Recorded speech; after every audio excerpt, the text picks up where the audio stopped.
ମଣିଷର ଭାବନା ସବୁବେଳେ ଭାବନାରେ ହିଁ ରହିଯାଏ।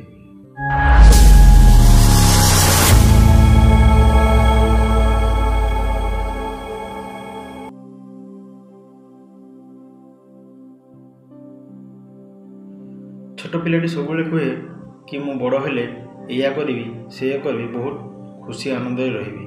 ସେ ଯେତେବେଳେ ବଡ଼ ହୁଏ କୁହେ କି ମୁଁ କଲେଜ ପାଠ ପଢ଼ି ସାରିବା ପରେ କରିବି, ଖୁସିରେ ରହିବି। କଲେଜ ପାଠ ପଢ଼ା ସରିଲା ପରେ କୁହେ କି ମୁଁ ବଡ଼ ହେଲେ ଚାକିରି କରିବି, ଚାକିରି କରି ସାରିଲା ପରେ ବହୁତ କାମ କରିବି ଏବଂ ଖୁସି ଆନନ୍ଦରେ ରହିବି।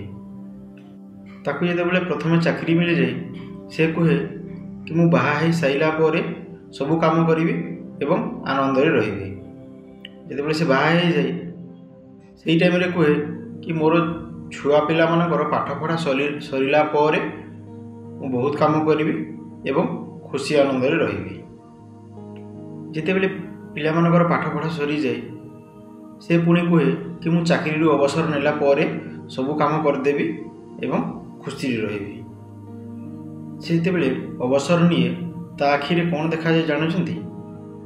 ସେ ଦେଖେ କି ଏ ସୁନ୍ଦର ଜୀବନଟା ତା ଆଖି ଆଗରେ ଭାବନାରେ ହିଁ ସରିଗଲା।